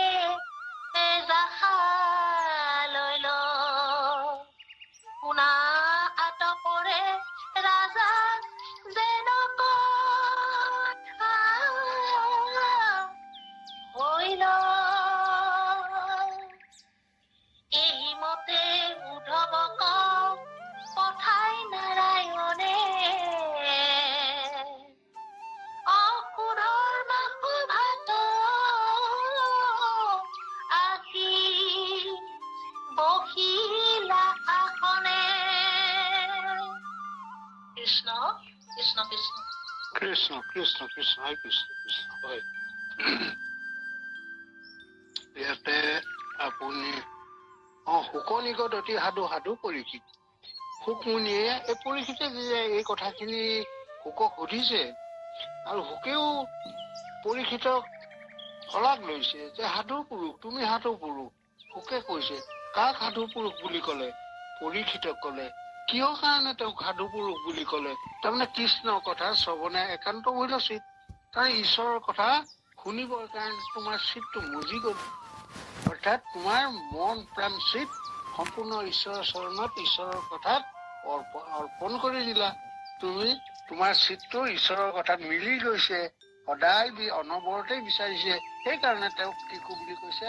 সাধু বুলি কৈছে। তেনেহলে সাধু হবলৈ হলে কি কৰিব লাগিব? সাধু হবলৈ হলে সদায় সৰ্বদা ঈশ্বৰ কৃষ্ণৰ কথাত ৰতি বাঢ়িব লাগিব। আমি কায়ো মনোবাক্য সম্পূৰ্ণ ভগৱন্তৰ চৰণত অৰ্পণ কৰিছো, তাৰ পৰা আঁতৰাই আনিব নালাগে। এইজন হল সাধু।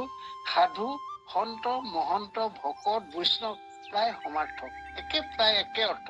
ক'ৰবাত সাধু বুলি কব, ক'ৰবাত ভকত বুলি কব, ক'ৰবাত বৈষ্ণৱ বুলি কব, ক'ৰবাত মহন্ত বুলি কব, কিন্তু অৰ্থ প্ৰায় একেখিনি কথা। গতিকে এই সাধু উপাধি পাইছে আনকি আনে দিয়া নাই, স্বয়ং শুকমুনিয়ে দিছে পৰীক্ষিত। কিটো কাৰণত গুণত দিলে? যে এটাই গুণ, সেইটো গুণ কি? ঈশ্বৰ কৃষ্ণ ভগৱন্তৰ কথাত তেওঁৰ চিত নিমজি গল, সেইকাৰণে তেওঁ সাধু হল। আপুনিও আমিও হব পাৰিম যদি পাৰিলোহেঁতেন, ঈশ্বৰ কৃষ্ণৰ চৰণত যদি সদা সৰ্বদা চিত মন প্ৰাণ মজি থাকিলেহেঁতেন, কথাই কামে সৎপথে যদি ঈশ্বৰ কৃষ্ণৰ নামটো আমাৰ গলত বান্ধি ললোহেঁতেন আৰু স্মৰণত আহি থাকিলেহেঁতেন, তেতিয়া আপুনিও সাধু, সকলোৱে সাধু, সকলো সাধু। এয়া সুন্দৰ উদাহৰণ এটা পৰীক্ষিতক লৈয়ে মূল উদাহৰণটো দিছে। ইয়াতে কৈছে যেনকামা তোৰে নেৰে নাৰীৰ আলাপ, বাঢ়িল কৃষ্ণৰ প্ৰেম ভৈলা নিষ্পাপ। বৰ ডাঙৰ বিপৰীত দুটা কথা কৈছে, বৰ ডাঙৰকে কৈছে আৰু বিপৰীত কৈছে। যেনেকৈ কামাতুৰ মানুহে কামাতুৰ লোকসকলে নাৰীৰ আলাপ এৰি নিদিয়ে, যিমানেই কথা পাতে কামাতুৰজনে, সেই তেনেকৈ কামিনী গৰাকীয়েও সিমানেই কথাত মজিবলৈ বিচাৰে। তাৰমানে কথা পাতি পাতি তেওঁলোকে মনৰ কিছুমান আশা আকাংক্ষা পূৰণ কৰিবলৈ বিচাৰে। ঠিক তেনেকৈয়ে আকৌ এয়া কামিনী নহয়, বিপৰীত অৰ্থত দেখুৱাইছে। তাৰমানে পৰীক্ষিত কি হৈছে? ঈশ্বৰ কৃষ্ণৰ কথা যিমানেই পাতিছে সিমানেই তেওঁ সোৱাদ বাঢ়ি গৈছে। ৰসত চতুৰ, যিটো জনো তেওঁ ৰসত চতুৰ, ৰস বাঢ়ি গৈ আছে। এতিয়া কামিনীৰ লগত যেতিয়া ৰসটো বাঢ়ি গৈ থাকে, তেতিয়া নৰকৰ জানিবা নৰকৰ দুৱাৰ খনে খনে মুকলি হৈ গৈ আছে। আৰু ঈশ্বৰ কৃষ্ণৰ কথা যিমানেই ৰাপ আহি গৈ আছে, সিমানেই এখন দুখন নহয় 7খন বৈকুণ্ঠৰ, সপ্ত বৈকুণ্ঠৰ দুৱাৰ খোল খাই গৈ আছে। আৰু সেইজনক আদৰিবৰ কাৰণে বৈকুণ্ঠৰ পাৰিষদসকল ৰৈ আছে। আৰু কামিনীৰ লগত স্ত্ৰী মদ্যমাংস সেৱাৰ কথা কৈ মৰে কৰে জন্ম কবিতা, সেইসকলক আদৰিবৰ কাৰণে হাতত লোহাৰৰ ডাং আৰু লোহাৰৰ শিকলি লৈ কালফুৰা সুফুৰা আৰু বেংকামোৱা 3জন দূৰত সদায় সাজু আছে। ইমান বিপৰীত। গতিকে কোনটো পথে যোৱা, তাত কি শাস্ত্ৰৰ দুখ আছে, গুৰুৰ দুখ আছে, দেখুৱাই দিছে। ইমান বিপৰীত অৰ্থত সুন্দৰকৈ দেখুৱাই দিছে। এতিয়া তৰিলা সংসাৰ হৰি সিয়ে বাসা লৈ ল, শুনা পৰে ৰাজা যেন কথা ভৰিল, যে সেই পৰীক্ষিত তোমাৰ সংসাৰৰ পৰা তুমি হাত সাৰি গলা, আৰু এইখন সংসাৰলৈ আহি তুমি আৰু নিকাৰ ভুঞ্জিব নালাগে। তোমাৰ হৃদয়ত ঈশ্বৰে বাস ললে। গতিকে এনেকৈ শুকমুনিয়ে পৰীক্ষিতক প্ৰশংসা কৰিছে, এইকাৰণে তেওঁক সাধু উপাধি দিলে।